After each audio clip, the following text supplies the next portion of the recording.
Hi అండి, అందరికీ నమస్కారం. Welcome to RSK trending news channel. ఆంధ్రప్రదేశ్లోని మహిళలందరికీ గుడ్ న్యూస్ అండి. ఆంధ్రప్రదేశ్లోని మహిళలందరికీ ఉచిత బస్సు గురించి ఒక ముఖ్యమైన అప్డేట్ అయితే రావడం అయితే జరిగింది. ఈ వీడియోలో దీనికి సంబంధించిన వివరాలు అనేవి క్లియర్గా తెలుసుకుందాం. సో ఎలాంటి అర్హతలు అనేవి ఉండాలి, అలాగే ఎలాంటి వారు ఈ పథకానికి అర్హులు, ఇవన్నీ క్లియర్గా వీడియోలో చెప్తానండి. ఈ వీడియో వచ్చేసి ఎక్కడ స్కిప్ చేయకుండా చూడండి, వివరాలు అనేవి క్లియర్గా మీకు అర్థమవుతాయి. వివరాలు అనేవి తెలుసుకునే ముందు మన ఛానల్ని మీరు ఇప్పుడే చూసినట్లయితే ఛానల్ని వెంటనే సబ్స్క్రైబ్ చేసుకోండి, అలాగే వీడియోకి ఒక లైక్ చేయండి. సో మనం వివరాల్లోకి వెళ్ళినట్లయితే మనందరికీ తెలుసు, ఆంధ్రప్రదేశ్లో ఎన్నికలు అనేవి జరిగాయి. న్యూ సీఎంగా చంద్రబాబు గారు అయితే రావడం అయితే జరిగింది. త్వరలో ప్రమాణ స్వీకారం అయితే చేయబోతున్నారండి. ఈ నెల 12న ప్రమాణ స్వీకారం చేయబోతున్నారు. సో ప్రమాణ స్వీకారం చేసిన వెంటనే కొన్ని పథకాలు అనేవి అమలు చేయబోతున్నారు. చాలామంది ఏమనుకుంటున్నారంటే 6 గ్యారంటీలు, అదేవిధంగా మనకు డిఎస్సిపై నోటిఫికేషన్ సంబంధించి మెయిన్గా సిగ్నేచర్ అయితే చేయబోతున్నారని చెప్తున్నారు. కాకపోతే దీనిలో భాగంగా బస్ ప్రయాణం సంబంధించి, అంటే మహిళలందరికీ ఉచిత బస్సు ప్రయాణం గురించి కీలకమైన ప్రకటన అయితే చేయబోతున్నారండి. సో మనందరికీ తెలిసిన విషయమే, ఆల్రెడీ తెలంగాణలో ఉచిత బస్సు ప్రయాణం అనేది జరుగుతుందండి.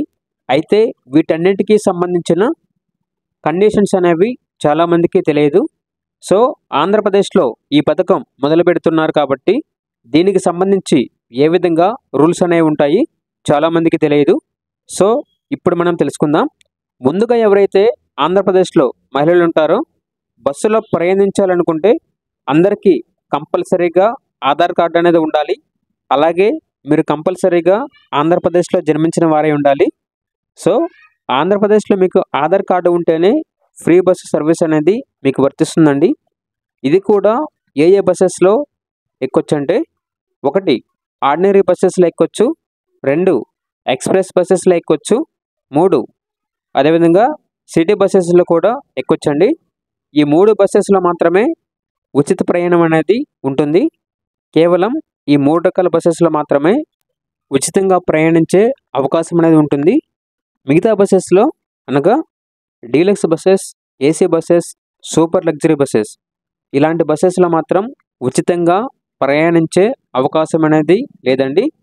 కేవలం ordinary buses, express buses, city buses, ఈ 3 బస్సెస్లో మాత్రమే ప్రయాణించే అవకాశం అనేది చంద్రబాబు నాయుడు గారు అయితే ఇవ్వడం అయితే జరిగింది.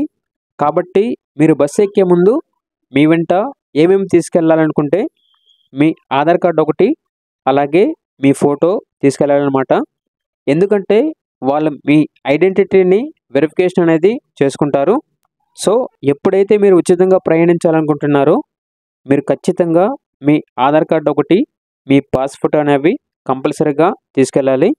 నెక్స్ట్ వచ్చేసి మగవాళ్ళ గురించి ఏంటంటే, కేవలం మహిళలకే ఉచిత బస్సు ఉంది కాబట్టి ఓన్లీ మహిళలు కేటాయించిన సీట్లలో మాత్రమే మహిళలు కూర్చోవాలండి.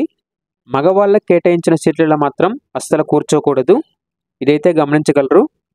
కేవలం మహిళలకు సంబంధించిన సీట్లలో మాత్రమే కూర్చోవాలి. సో ఇదండి ఉచిత బస్సు ప్రయాణం గురించి పూర్తి వివరాలు అనేవి మీకు అర్థమైంది అనుకుంటా. సో ఇలాంటి సమాచారం కొరకు మన ఛానల్ని ఇప్పుడే సబ్స్క్రైబ్ చేసుకోండి. Thank you.